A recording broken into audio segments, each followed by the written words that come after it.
Welcome to Under the Influence. Kensie, nice to talk to you. I have no idea where I am or what time it is.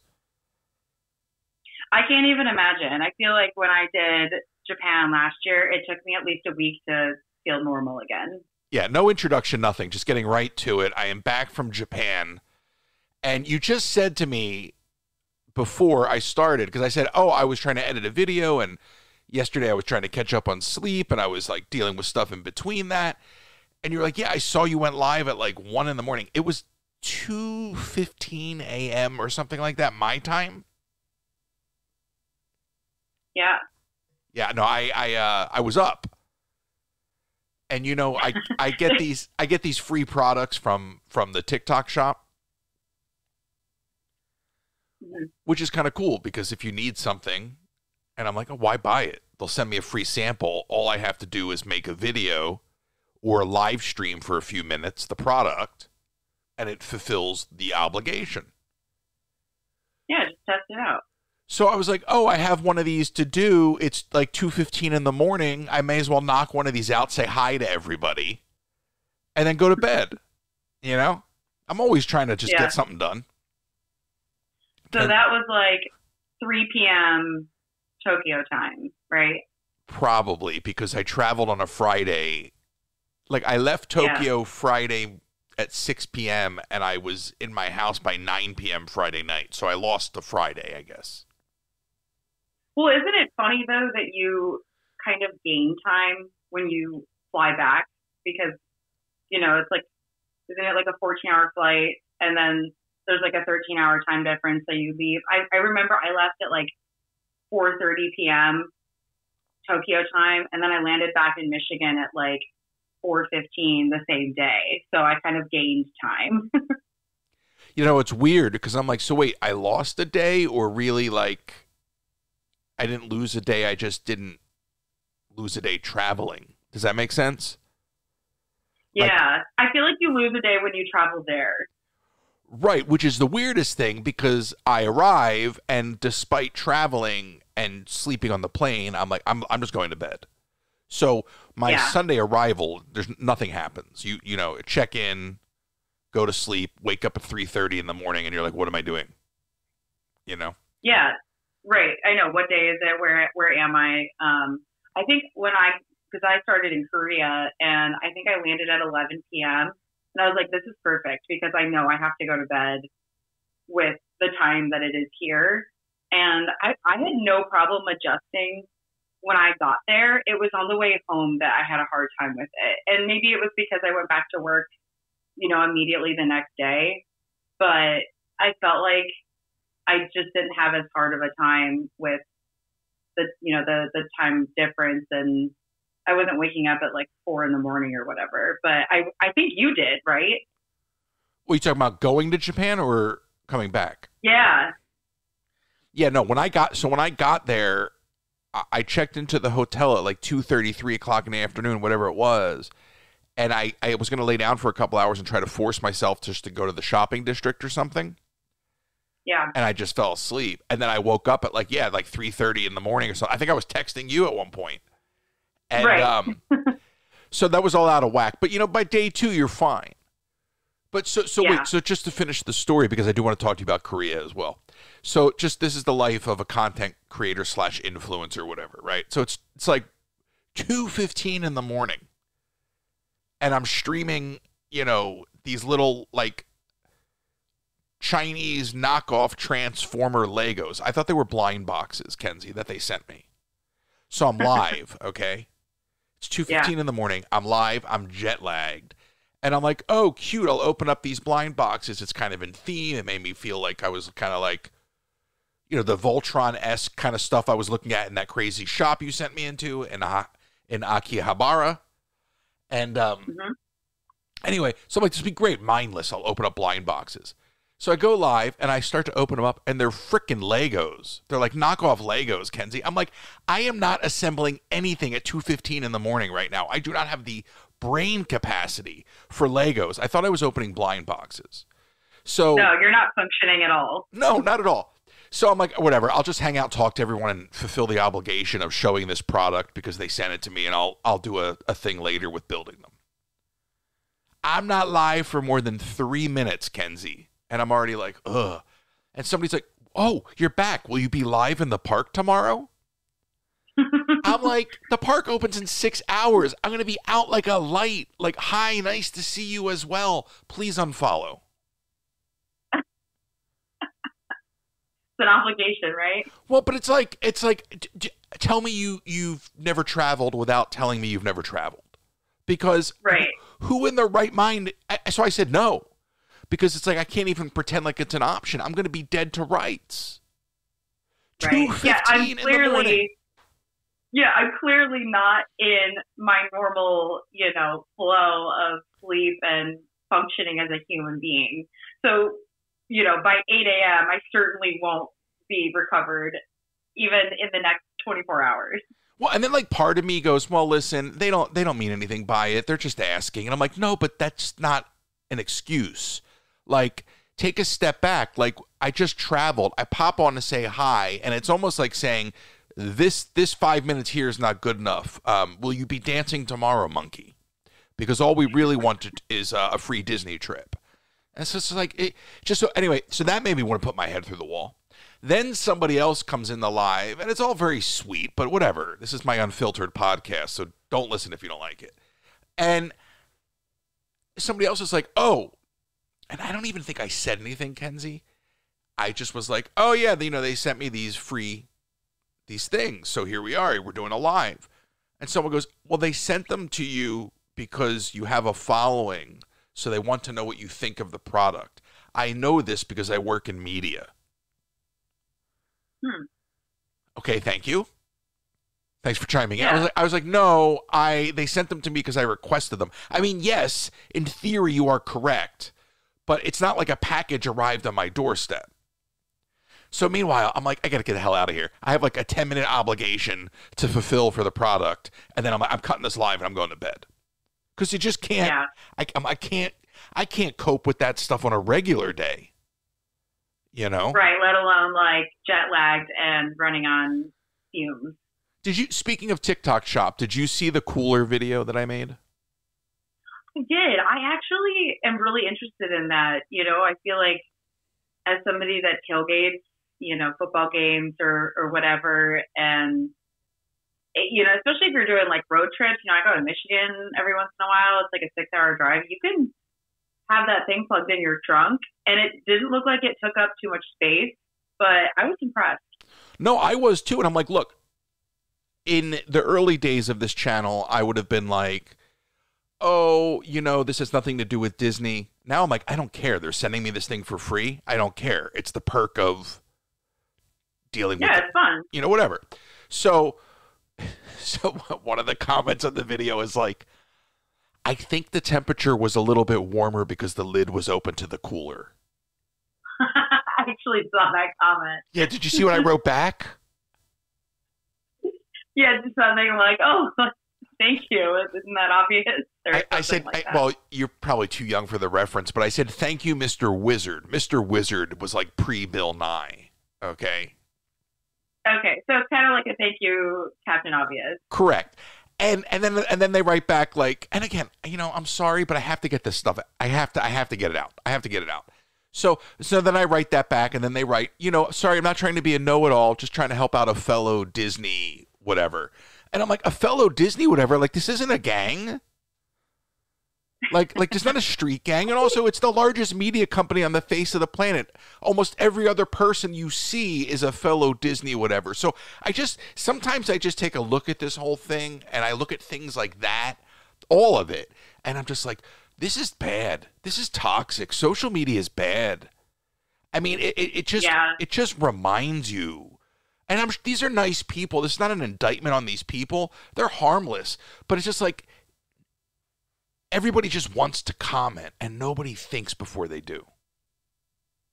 Right. Well, it's, there's that wall between them and their phone screen.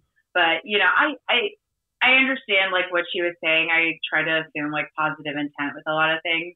But, like, there's also the trolls and, like, sarcastic people out there that, comment things that you're like, okay, I know that you don't have positive intent here. I know that you're trying to, get under my skin.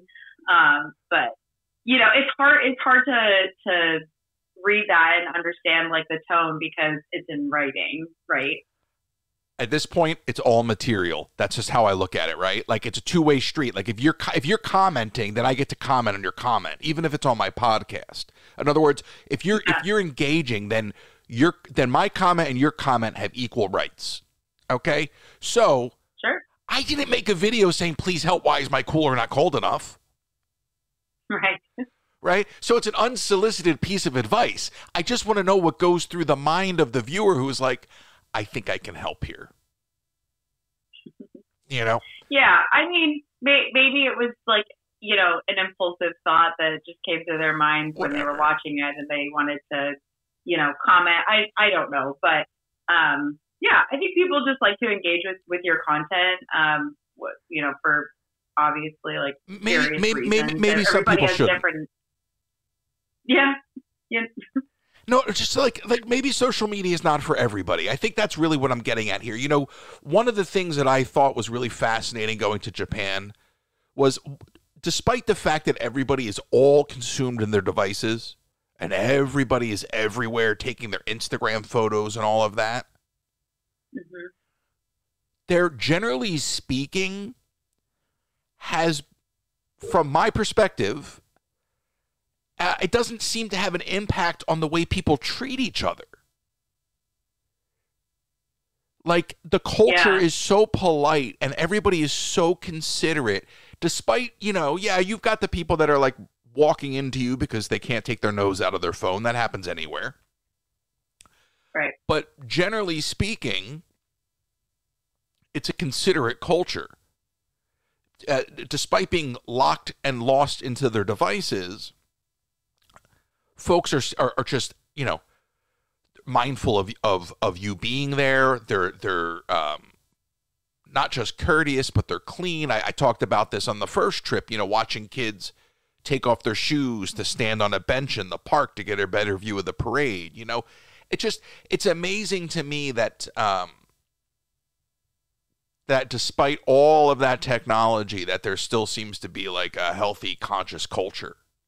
And then you come back to the States, and Kensie, I don't even have to leave the airport to be reminded what the A stands for in USA. Okay. Yeah, I mean, I very much saw that when I was over there too, and it wasn't even just Japan; like it was Korea too. And I felt like you said, it was a really considerate culture. I feel like I was kind of walking on eggshells, but not in a bad way. I just wanted to make sure that I didn't stand out as a tourist and, you know, a foreigner from America, because we do have not a great reputation in other countries. And I completely understand that. And I could see why people think that, you know, because looking at our culture, if you go to like New York City or if you go to LA or any of those major cities, it's night and day difference from going to Tokyo. It's dirty, it's noisy, it's just night and day difference. And I feel like just being on the subway in Tokyo, I never felt a moment of feeling unsafe or out of place. I felt like I just had to blend in, and it was so respectful. There were rare moments where I definitely felt like I was being judged or underserved, for lack of a better phrase, because I was a tourist.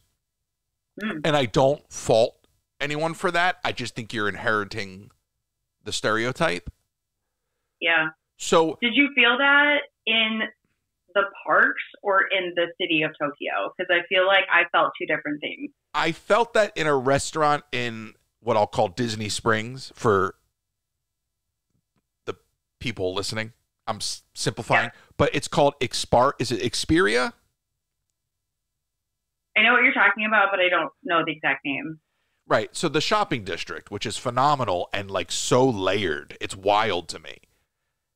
Like, people were rope dropping the changing rooms in the shopping district. It was just, anyway, but I went to a sushi spot all the way up top on the 4th floor. Okay.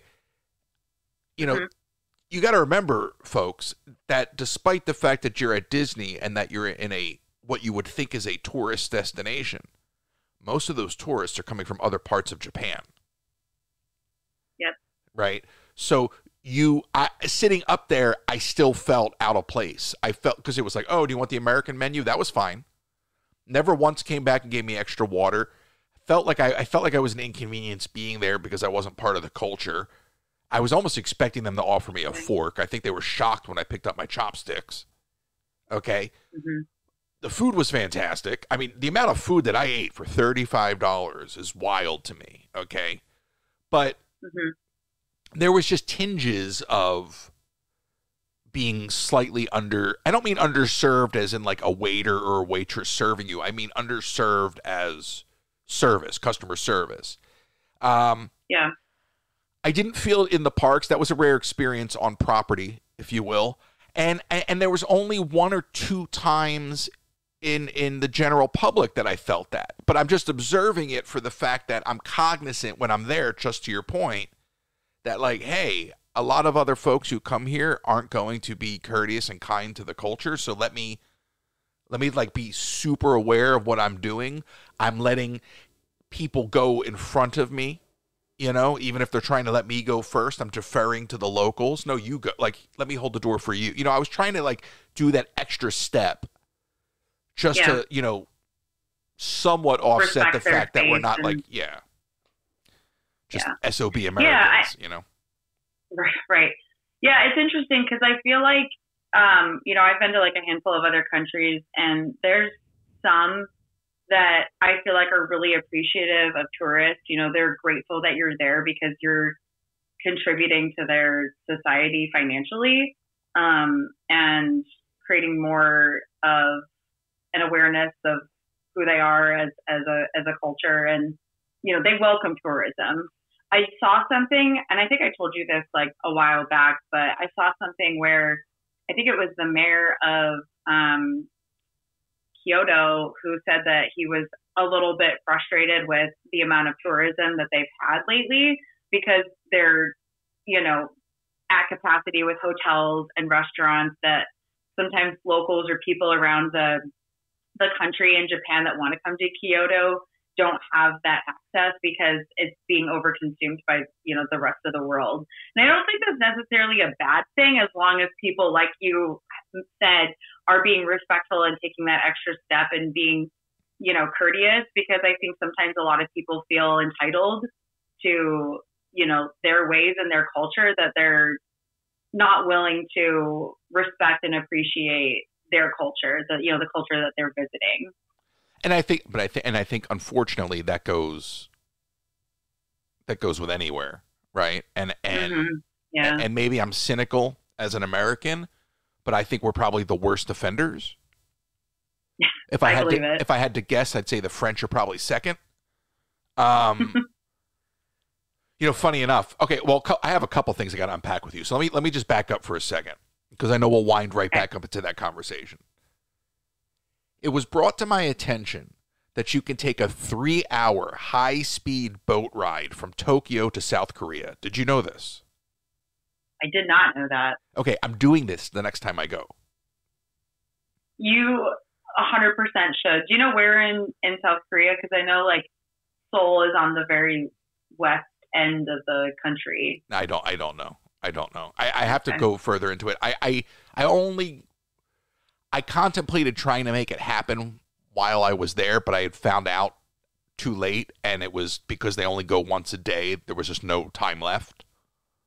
Mm-hmm. Somebody sent me the link, and I'll send it to you. But so I found that out. I'm like, oh my gosh, I got to go. And for those of you who don't know, which is probably most of you, the Japanese culture is obsessed with Korean culture. So there's just an overlap there, and the food for me is like the real draw, right? Yep. But I didn't really catch wind of that until we were talking about it, and then on this trip. But there is such an overlap in cultures that it's fascinating. You wouldn't think that. Or you wouldn't know to think that, there really is. And like, I wasn't an A+ student in world geography. But when I flew over there last year, I didn't realize how close the two countries are to each other. So it makes sense that there's a little bit of an overlap. I mean, I would definitely do that next time. I really, really enjoyed South Korea. But yeah, we didn't travel from Korea to Japan. We went Korea to Vietnam and then Vietnam to Japan. So, we were definitely taking a plane, but it makes sense that there's a high-speed boat between the two countries because they are so close to each other. One of the things that is, as I think through the last 3.5 years of my life, is to be in a position now to be able to do these things, both just because of where I'm at and just because of the nature of what I do. This is what I want to continue to do, is share this with people. That stream, now granted, and I'm being completely candid, I'm not making a living doing that, right? Like, I make my living doing what people want. That's why they ask me at 2:30 in the morning, are you going to go to the parks tomorrow? That's what people come to expect. But being able to have a jumping off point to still be able to go, and it's still work in some way, and I'm still generating the content. It's a pivot. But being able to do like that stream from Tokyo, like starting way too early in Akihabara. Okay, I was like 2 hours before stores were opening, but it was fine. Before the shops open. But you know what? I got to hang out with everybody and just soak it in and walk around. But like I loved doing that stream. That was a lot of fun. You know? I enjoyed it. I enjoyed it as a viewer, and maybe it was because I got like, a little flashback to my time in Tokyo. But I have to imagine there's a lot of people that were watching that have never been to Tokyo before or never seen, a live stream from the streets of Akihabara or the rest of the city. I think a lot of people really enjoyed it. It was a lot of fun, and it's a learning experience for me, not just as an individual, but as a creator. So I enjoy being able to do those things, and it kind of shows me where I'm going, in terms of doing what we're doing. And I remember the early days of doing the parks and thinking, how does this evolve and become sustainable and provide you a living? So it's nice to get back to the early days. Sometimes it's fun to struggle, if that makes sense. Like, you get comfortable. It's humbling. Well, it's just like, I can show up to the park and I can stream Main Street and I can make money and go home. But sometimes it's nice to be like, I got to work a little bit harder here, Yeah. And it's not always for me about revenue. Sometimes it's just like, for me, that stream was purely focused on creating content. I didn't want to, the app forces you to focus on the machinations of the app. So it's gift goals and subs and all that. I didn't care. I'm like, no, this is quality content. If you want to support, you support. But what you're taught when you're kind of embedded with TikTok is that you got to hit all those benchmarks, right? Oh, there's another thing. There's another competition. It's like, nope, I just want people to come hang and have a good time. I don't care.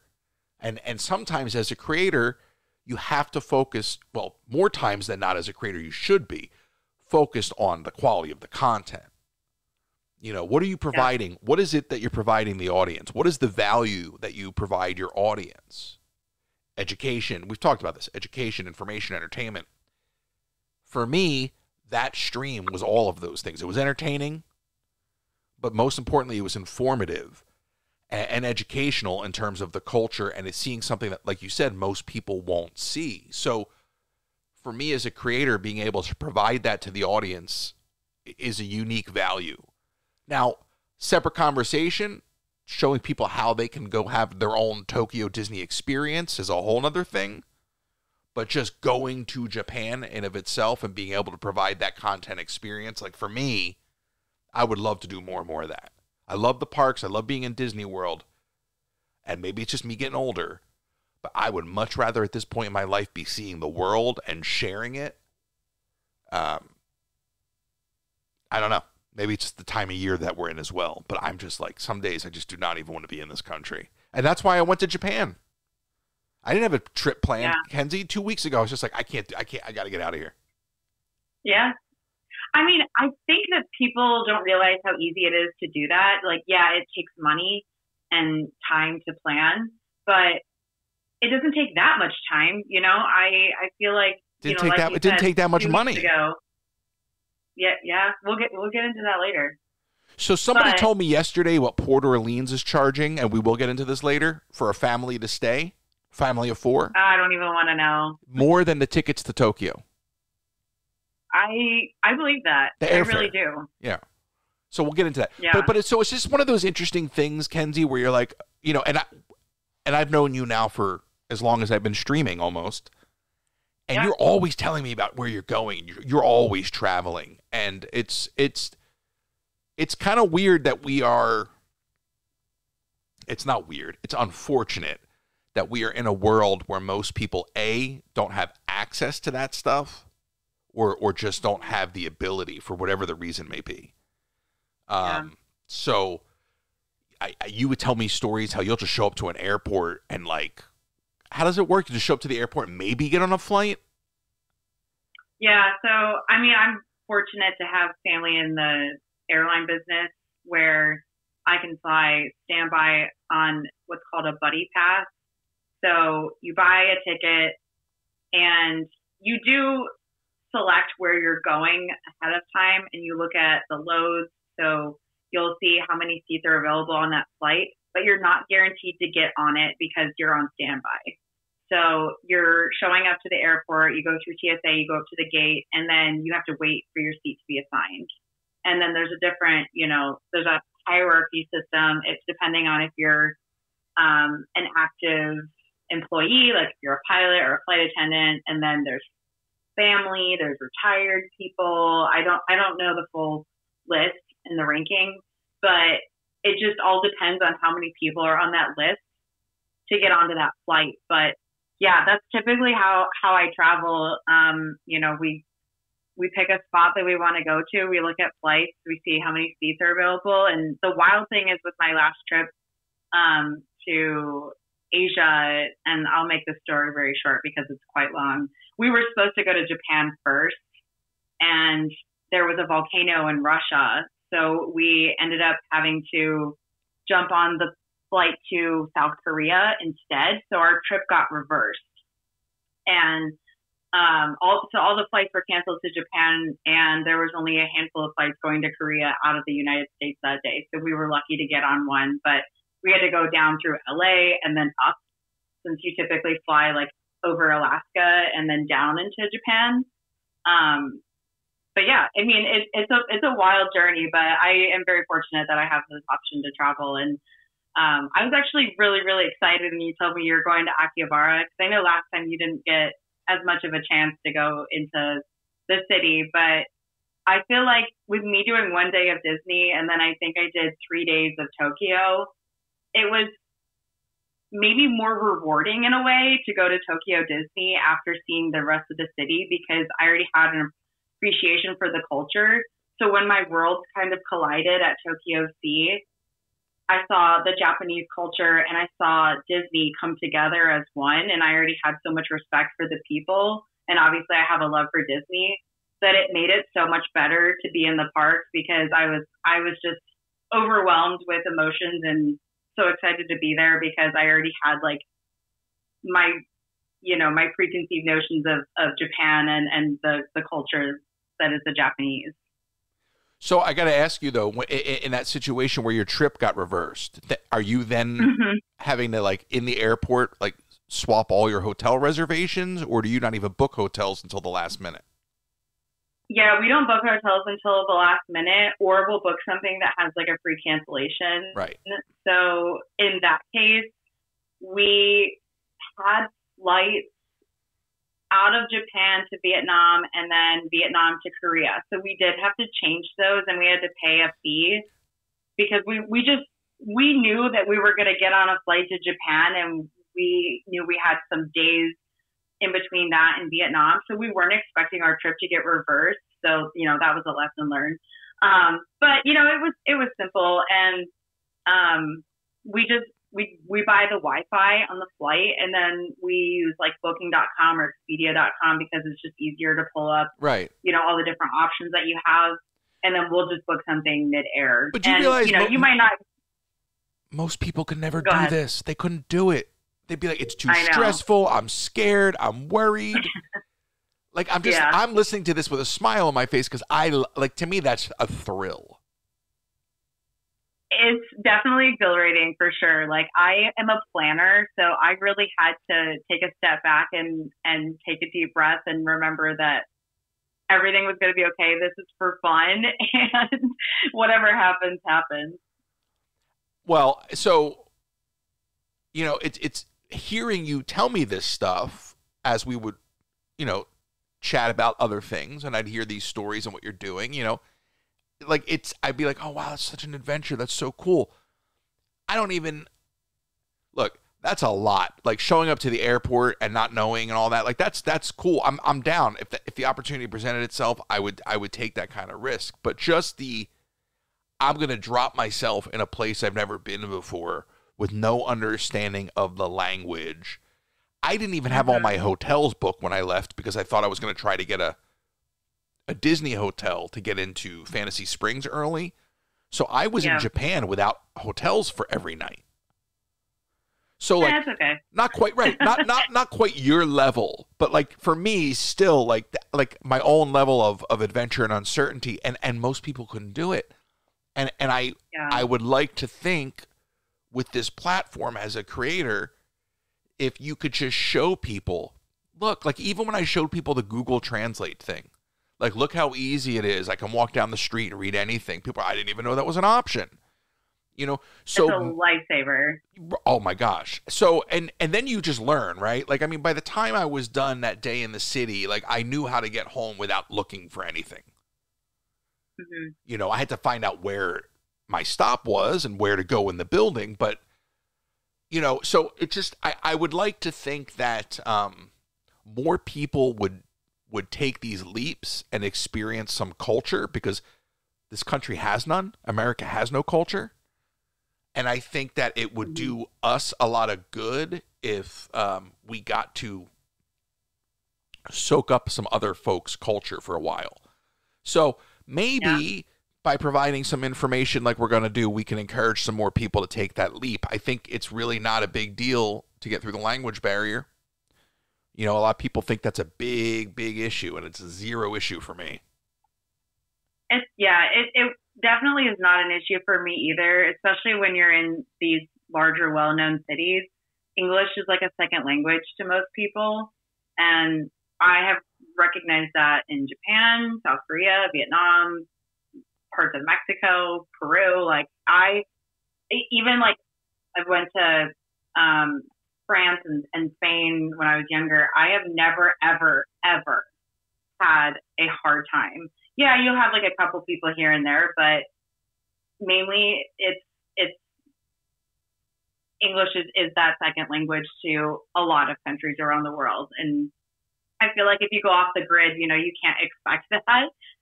Sometimes knowing English as a second language is also a status sign, like a sign of wealth, because you have an education. So that was something really interesting I learned, and that makes sense when you go off the grid. If people don't have necessarily the education from living in the larger cities, they just won't know that. They won't know English. Well, so but it's a really fascinating thing. All of that to say, like, just to bring it back to the Disney of it all, you know, there are so many folks that would go nuts for Tokyo Disney if they could just get through those barriers. Mm-hmm. And I think a lot of people need to pay attention to what we're talking about, not just now, but this next episode we're going to do, and probably a lot of other things that I'm going to be talking about on the live, and I still have Tokyo content to share with you all. Because, Kensie, can I just tell you a little secret? Yeah. I don't want to go to Disney World Monday. I want to go to Tokyo Disney. Like, I have no interest walking into Disney World, because it is going to be such a jarring contrast from what I just experienced. And I'm so fortunate to go to Disney every day, but the Magic Kingdom is like McDonald's. It's like the McMagic Kingdom. When you look at what they're doing in Tokyo, you realize how underserved we are here, not just in Orlando, but even in Anaheim. Yeah. So let me ask you a question then. Would you live in Tokyo if they allowed streaming? So maybe, you know, funny enough, I talk to anybody. So I was just walking through, you're going to love this. So I was walking through Golden Guy, and I saw this guy, and he looked like he might have been American, right? And then I come out of Golden Guy, and I'm walking up towards where the Godzilla is above the hotel. Shinjuku? Yeah. And I see the same guy, and I go, I just saw you in Golden Guy. And he looks at me, and he starts talking, and the next thing I realize he's French, and we're talking. I go, how long are you here for? He goes, I live here. Oh, my God. You know, and so I'm 25 years he's lived in Tokyo. Work brought him there. Amazing. You know? Yeah. So we're just chatting. I'm like, where's a good spot to get a beer that's safe, you know, because I wasn't going into any of the places by myself in Golden Guy. Like, if I had one person with me, maybe. And he goes, just don't go anywhere where they're inviting you in. I'm like, that actually makes a lot of sense. Like, simple, easy, good advice. Yeah. I didn't take that advice, though, Kenzie. No, you didn't. Well, no. from experience. No. You know, in the spirit of adventure, I just went in alleyways and up elevators and found myself in bars that were closed, and then the elevator closed behind me, and I'm like, oh my gosh, hello, nobody's there. I'm like, this elevator can't come fast enough. I got to get out of this building. Like, I'm waiting for a mob, like, guy to show up, you know? But that just, like... That's the thrill of it, though. Yeah, but I'm not going to get in that. I'm not going to get that with Nick and Yoey. Do you know what I mean? No, yeah. Because they're not going to do it. They're not going, and it's not a knock. It's just you're not going to get that with a group. So I'm just exploring, and I'm talking to people. And sometimes, because I would always go up to somebody and start in English, and if I have to pull out an app to do translation, so be it. But sometimes you would find, oh my gosh, this particular person speaks like really good English. So you wouldn't even have a problem. You know, and the few times I had to slow down or just choose basic words, that was like it. Every once in a blue moon, you pull out the phone, you type in a sentence, and they read it. But, like, none of it's prohibitive. And I was just in the little bit of live streaming I did from Tokyo that day, I was shocked by how many people were just taken aback by how easy it was to navigate. Like, I didn't have any, I'm doing it in real time with you all. You know? Yeah. It's so much easier than people think. And a lot of times, like you said, you'll run into somebody that, you know, maybe speaks the language because they've been there for 25 years. But, you know, they also speak English or French in his case. But I love those connections that you make with people that you meet in other countries, whether they're also traveling or if they're locals. You know, it's just so fun to meet people that can tell you about their experience or give you recommendations on their favorite places. It's just a unique thing that you don't get to do all the time. I met another guy. He was from, oh my God, where was he from? He wasn't from Korea. He was from, he might have been from China. And anyway, it was his birthday, and he had come. And he was wandering around the subway station lost. I was like walking with him at one point.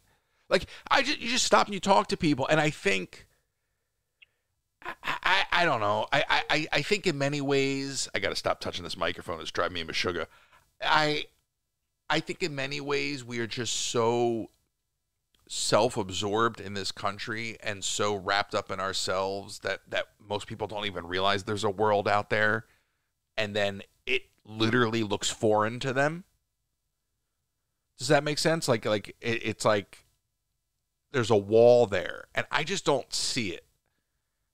You know, to me, Japan celebrates everything that I love, whether we're talking Disney or video games and pop culture, and all of, you know, the vinyl figures and the collectability, like food. So Japan just celebrates all of these things that I adore and I love. And I come back here and I'm like, yeah, no, we have those things, but we don't celebrate them. You know what I mean? We don't celebrate.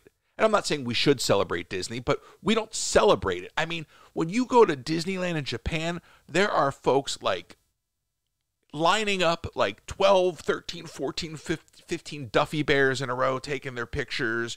They're in full-on bell gowns. I mean, they're like It's just sort of like I love my life and I'm going to enjoy myself and I don't care what anybody around me thinks kind of mentality. Yeah. Whereas this culture is very much judgmental. Yeah, I completely agree with that. I feel like America has a loss of passion and appreciation for the things that we do have. I mean, we should definitely be very grateful for the things that we have access to in this country. But I feel like, to your point, I saw that also in Tokyo Sea. I feel like people were just genuinely excited about everything, whether it was, you know, the shows or the rides and the food and like, oh my gosh, the Duffy bears are everywhere. Like that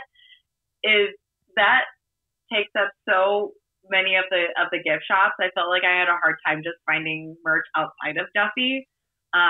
But yeah, I completely understand what you're saying. And, you know, you've mentioned it a handful of times at Walt Disney World where people are just in a rush. They're in a hurry. They don't take a minute to stop and smell the roses, like people say. I feel like there's always just a lot of anger with, you know, some of our parks in the U.S. And it's like, for what? You know, like you're supposed to be at, you know, the happiest or the most magical place on earth. And it's just such a gap in our country. Well, let's unpack that for a minute. You have I hesitate to use the word culture because, again, we don't have any culture in this country. I'm sorry. We just don't. We don't. But you have a country which, generally speaking, is a work-to-live environment, right? So in this country, most people are working to survive, and it doesn't afford them much time to live. Right. So like I'm, you know, when I hit that button on Spaceship Earth, I'm always a live to work guy. To me, there's no, I have a very hard time separating life and work. And it's probably why I am doing what I do because of that lack of separation. Mm-hmm. But unfortunately in this country, because most people are forced to work, you know, multiple jobs just to make a living, it doesn't afford them much time to live. So now, all right, well, we're finally going to have that family vacation. Where do you want to go? We're going to go to Disney World, and look how expensive it is. So now it's your vacation, but you're super stressed because you spent all this money. And now you're going to get there. You're going to arrive with your family. You're going to be inundated by people and a system that is so confusing and changing every 6 weeks that you're not going to be able to slow down to enjoy it. It's almost like you walk away from a vacation of that magnitude and you need an actual vacation because, you know, yeah, the parents are doing it for the kids, but are they enjoying it? And the kids might not even really be enjoying it because who wants to go on a trip where your father's yelling at you that it's time to go to the bathroom because you're going to be late for your lightning lane? You know, right. That's the reality of what Disney has become. It was $5,000, no, $8,000 for a family of 4, 2 rooms, Port Orleans for 6 days. Someone told me yesterday.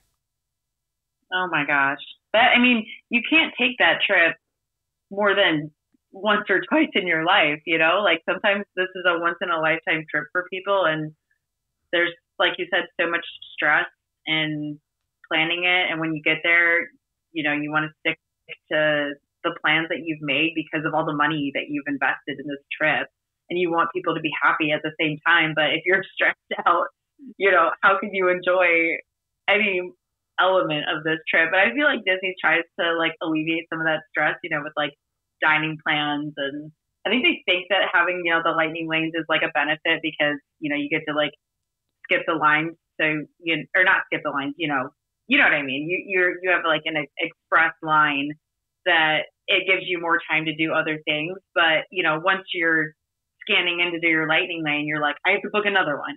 You know, it's like one thing after another when you're at Disney World. Well, and I'm not going to say that there isn't an element of that, you know, even in the Tokyo parks, because there's certainly with trying to get into Fantasy Springs, and we'll talk about that, you know, more in the next episode. That'll be a little more Disney-centric. But I think that the difference probably is in the culture, because when I am in the Disney Sea in particular is where I'm visualizing right now. The amount of areas that I noticed that had nothing but like seating, and people were just sitting there, just not waiting for something, taking it in, just taking it in. And they were just like in places that you would have to go. You're not just walking by and sitting down on a bench. It's like there would be like a dock past like a shack, and you'd be like, well, there's nothing here. So you chose to go out here to sit down and relax and just soak it all in. You know, yeah. People gripe because they put a park in the middle of Epcot. You know, so the idea of slowing down and just soaking it all in, I think that from what I saw in Tokyo was like there are a lot of people that are coming to the parks just for that. There's way more people lining up for the rides, but there's a lot of people that are really just there for the ambiance, and that was clear. And we don't even, unless you're an annual pass holder, you aren't even afforded the opportunity to do that, because like you said, you got to rush to get to that next lightning lane. Like there's no slow down and take it all in. One of the things people say they like about the lives is that we often tend to do that. Show you these things that you would never see because you're always rushing. And I don't know. I think if people could see what was going on in Tokyo, I think like if there was a way that the general group of consumers that goes to Disney World on a regular, whether it's a vacation or an AP, whoever, could see what's going on in Tokyo, they would stop spending so much money in Disney World. Because like, what $8,000 for 2 rooms at Port Orleans? What do you walk away with at the end of that trip? If a family of 4 spends $8,000 on tickets to go to Tokyo, not only do you get the experience of seeing Disney and all that, but you're going to get the culture, right? If you go explore the city even just for a day, you're going to get the culture. You walk away with an experience. $8,000 for 100%. hotel rooms you're not going to stay in. Yeah, I was just going to say that. Like, you are there to sleep, and that's it. It's totally a benefit to get into the parks early or stay late when you're on site. And by the way, you didn't even need. So now having done Disney twice in Tokyo, I didn't even need to stay on site this time. I stayed right behind Disneyland, and it was a less than 10-minute walk every morning into the park. That's amazing. You know, now most people might have been like, "I'm not walking down this empty street," and you know what? I didn't care. You know, but meanwhile, perks of solo traveling. Exactly, and again, I'm just somebody that will talk to anybody, so I'm pretty much a fearless individual, and that's probably not necessarily a good thing. But like, I'm like, oh, and like you saw it on the stream. I'm like, oh, an alleyway. Let's go. I don't care. Whatever. You know, if it's meant, yeah. What's gonna happen? If it's meant to be, it's meant to be. But what frustrates me, and this goes back to the influencing of it all, is I didn't sign up to market Disney World. Do you know what I mean? Mm-hmm. I didn't sign up for that. You know my story, and for those of you who don't, I'll give you the 30-second version.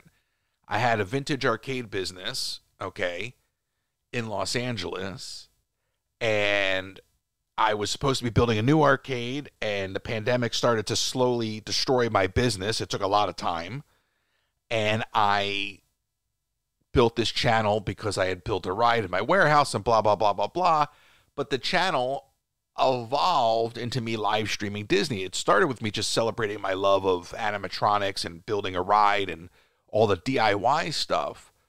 But once I lost my business and I committed to making this channel, the Disney live streaming, because I thought it'd be cool. Oh, let me take you on rides. I never seen anybody do that. Let me take you on the rides virtually and give you the virtual experience. Great. I had never been to Tokyo. Didn't even think I'd ever get to Tokyo, quite frankly, let alone twice in a year. So 3.5 years of streaming Disney and inadvertently marketing Disney. You know, obviously people have access to a forum. We can help them book their trips, and William's really great with all that. but I didn't sign up to market Disney World. 3.5 years later, 2 trips to Tokyo, I can't market Disney World. I can't. I can't in good conscience, and I've never done it. I've always been honest, but I can't in good conscience just walk around and tell people, book a trip here. Like, I've never done that, but I'm telling you, after 2 trips to Tokyo, I can't do it. Mm-hmm. I will tell you to book a trip to Tokyo. The Oriental Land Company is doing Disney better than Disney. I wish they would buy the company.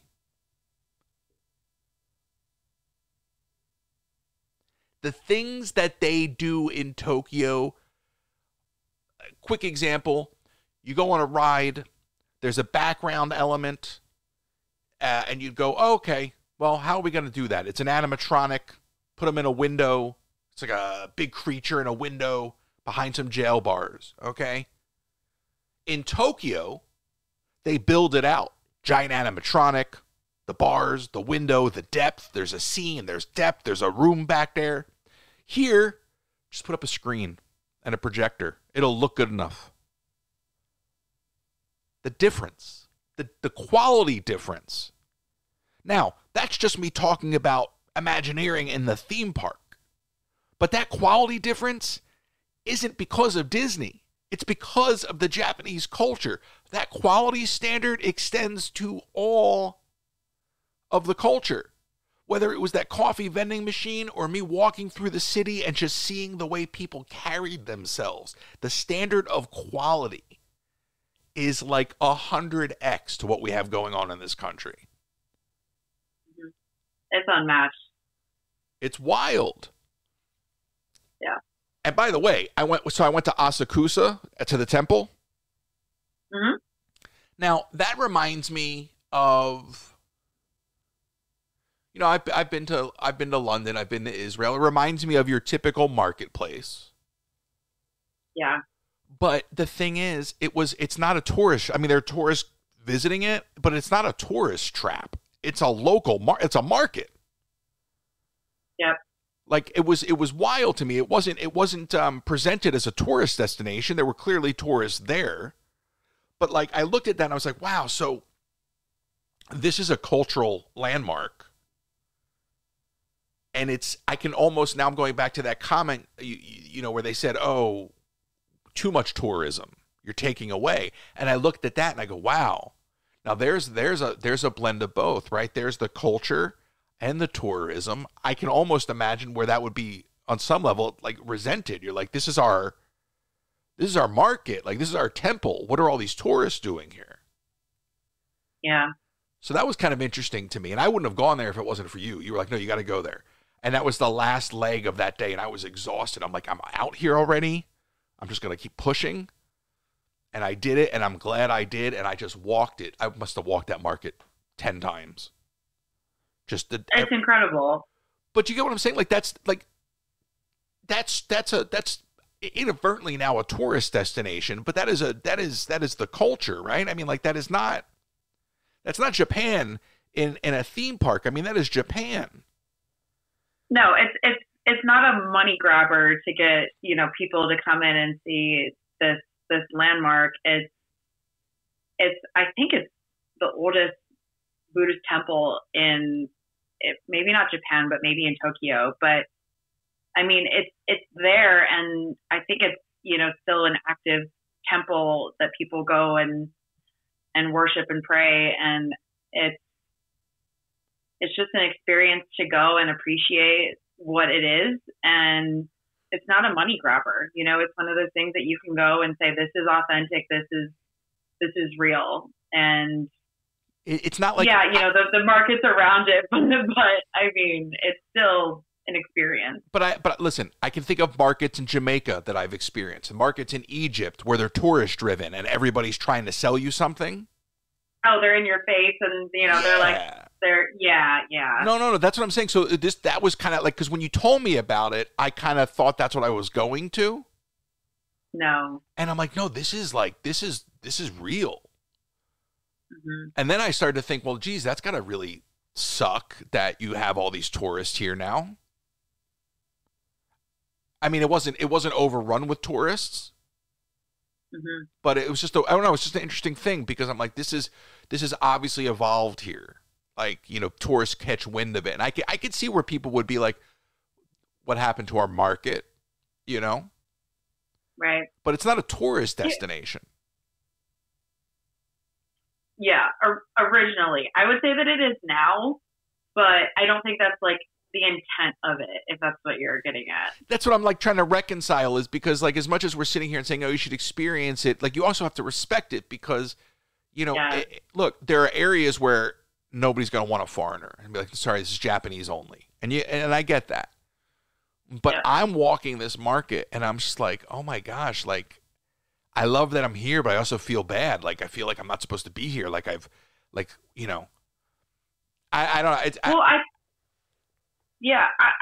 that's the difference with like some cultures. I felt like when I was at that market, it was almost a level of excitement for the locals to share, you know, things that they've created, whether it's pieces of art or, you know, Brian and I found chopsticks there. We knew we wanted something that, you know, symbolized our time in Tokyo, and, you know, chopsticks is very cliche to get, but it just felt like a different, you know, like you're saying with going to Jamaica or, you know, some, I don't know what else I can relate it to, but it's not in your face. It's, here are some things that we appreciate as locals. Here's something that we've crafted, and we want you to take a little piece of this home with you. You know, it was almost like a level of gratitude that this market had. Well, and that should be a two-way street, and that's why you know, I'm like, look, we're just having a conversation, right? There's no thought really beyond the raw emotion of this conversation. It's not like I'm premeditated on what I'm saying here, and I'm trying to reconcile the difference between like a market. I guess the difference would be like a market in Japan that I've experienced or a market in Egypt would have been through a tour guide, if you will. Yeah. And oftentimes I feel like in the places I've traveled in my life where I've gone through a tour guide, you're going to all the tourist spots. And what I really dug about my adventure in the city on this trip was I had no clue where I was going. You had given me a little roadmap. I had messaged with some folks that watch who live in Japan. So I was like, okay, the things that people are telling me to do the most are the things I want to focus on. Like, I didn't go to the Sky Tree. It's a huge tourist destination. I was like, that's not going anywhere. I want to see the culture, you know, which was why like your tip for Golden Guy was so on point. Cause like when I actually turned the corner, I'm like, I'm in Golden Guy. Like I wasn't even, you can pass it and miss it if you blink. it's like 3 streets and an alleyway. Yep. But anyway, it's just one of those things where it was like, for me on this trip, I was like, this is an experience you'll never get going with a group. This is an experience you'll never get going with a tour group. And I wish more people would just take the leap, whether it's Japan or anywhere else. I mean, get out of this country. That's my overall takeaway on this episode is if I can have any quote unquote influence over anyone listening, it's to get out of this country just for a week, just to get out, find a way to do it for yourself. Because when you start to see how other cultures carry themselves, how they treat each other, how they celebrate the culture, you do realize that we are a completely disconnected and a completely like destructive country. And I don't mean to be negative. I'm just being real. We're a mess. And I would think a little more exposure to the rest of the world could be really, really healthy. Yeah, I agree. So, anyway, I don't know. Well, and this is a really quick question. I feel like this came up on my trip in May because I was debating on buying an annual pass. And I had told you, I don't know if I can do that because, you know, my boyfriend is very big with traveling. And, you know, he likes Disney, but not to, you know, my level. But I don't think that I could justify buying an annual pass to Disney World because of all of the traveling that I want to do. And, you know, maybe financially it does make sense of how often I go to Disney, but I'm just curious what your thoughts are on that. You know, it's funny because we really don't plan this stuff, and our conversations tend to go really well because I just had to renew it, and I almost didn't want to. Interesting. And it was right before Japan. It was actually, I think I actually renewed it in the airport to Japan. Like it was literally. So funny enough, there was a rumor that went around in the last 2 weeks that I've been banned from the parks. Oh, okay. Which couldn't be further from the truth. Also, I'm the one that started the rumor, so it's kind of funny when you realize who you talk to and who's got the biggest mouth. Right. But yeah, I jokingly said that to someone. But during that time, I was actually up for renewal during the couple weeks that I wasn't streaming. Mm-hmm. And I was, part of me was like, I don't want to spend this kind of money. Like, not that it was a money issue. It was, I don't want to spend this kind of money on this. I'm like, but I have to because that's my job. Right. If it wasn't for that, I wouldn't have done it. Yeah. I'm not happy with the way the company is going. So why would I spend that kind of money? You know what I mean? Right. Yeah. I mean, I feel like it makes more sense for you, especially with, you know, your job and where you're at and living in Orlando. And, you know, I said to my sister who lives in Orlando, I said, you might as well have one. You live in Orlando, right? But as somebody that would have to put in the time and money to travel down there, I'm like, I could be spending this money going to another country. And I love Disney, don't get me wrong, but I think I have to take a step back and say, maybe I only go once a year. Well, I mean, because there's so much to see. Let me ask you this. Would you buy an annual pass to Tokyo if it was away every 4 months to get you out of the country and into a couple other countries? I would have to sit on that one and think because I have to really love an area for me to go back. And I really do like Tokyo. I think the nice thing is that there's a lot of access to other countries, like you said, from Japan. Like you can go all over Asia if you want for like a fourth of the price if you're flying out of the States. So yeah, I mean, I would definitely consider that just because of, like you said, the quality of the park. And if it gives me access to travel beyond Japan. You wouldn't even need the annual pass, to be honest, with the cost of the parks. It would just be like reallocating the funds. I actually don't even know how much an annual pass costs to Disney Sea, but something to look into. I don't even know if they're selling them right now.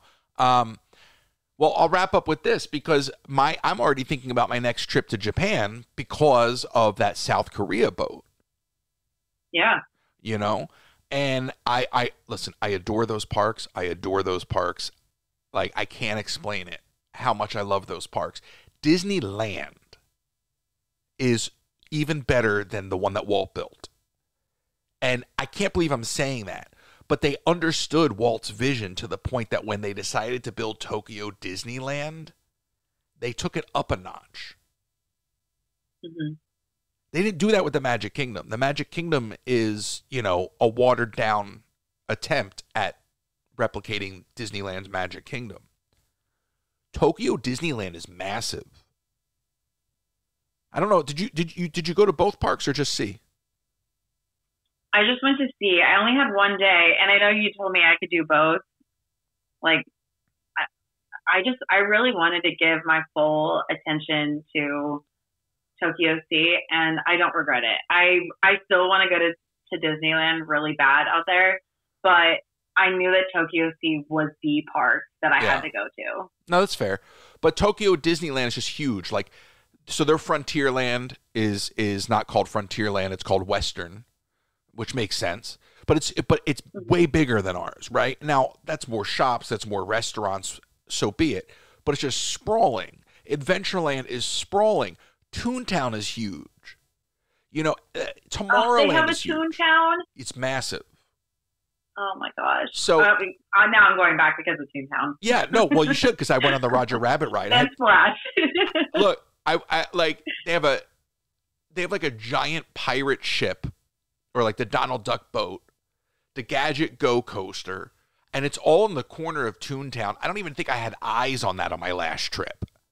So like this trip, I'm like, oh my gosh, where'd the rest of Toontown come from? You know?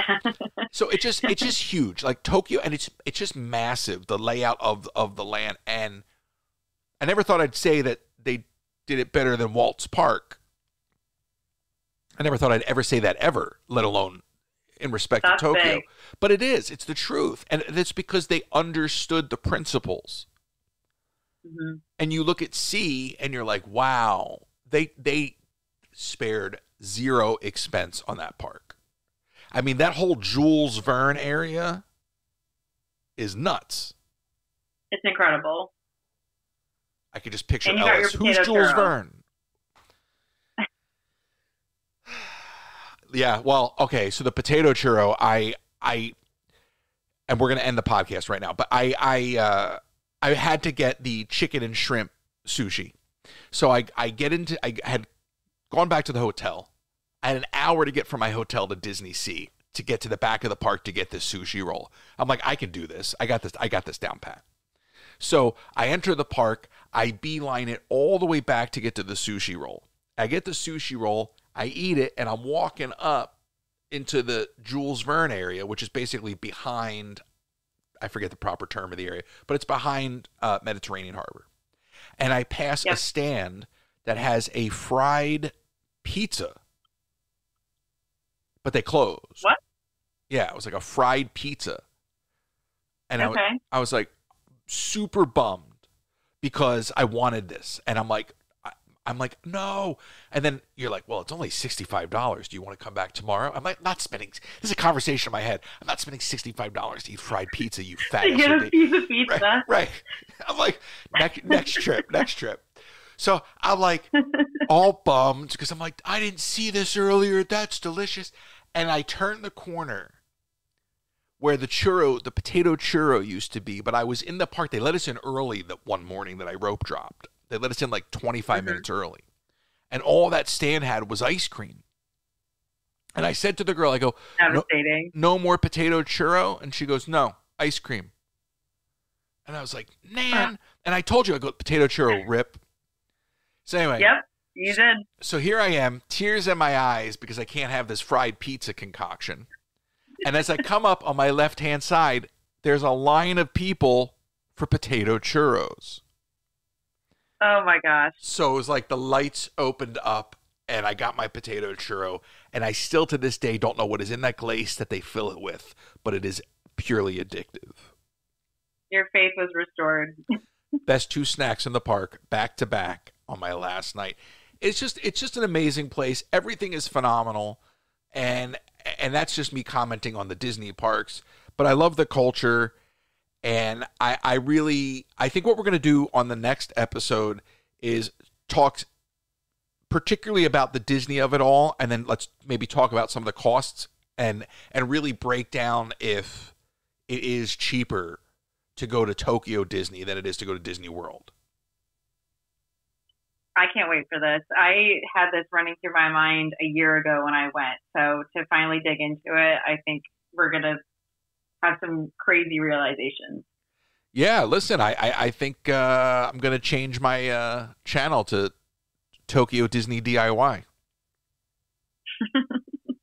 I'll believe it when I see it. No. Hey, it's still the Disney Parks. It's part of the Disney Parks family.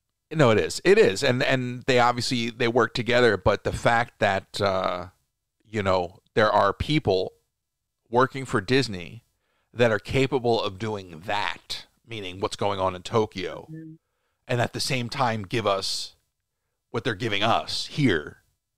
I mean, the contrast is just stark.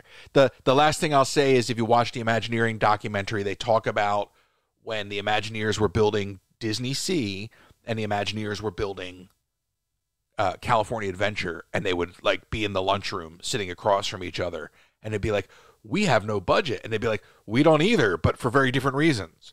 So, One spared no expense and one pinched every penny. And they're designed by the same group. Go figure. This has been Under the Influence. Thank you for listening. I hope this is the beginning of you booking your trip to Tokyo Disney or anywhere else in the world, because it's so refreshing to just go somewhere different and be reminded that it doesn't have to be this way. We'll see you next time.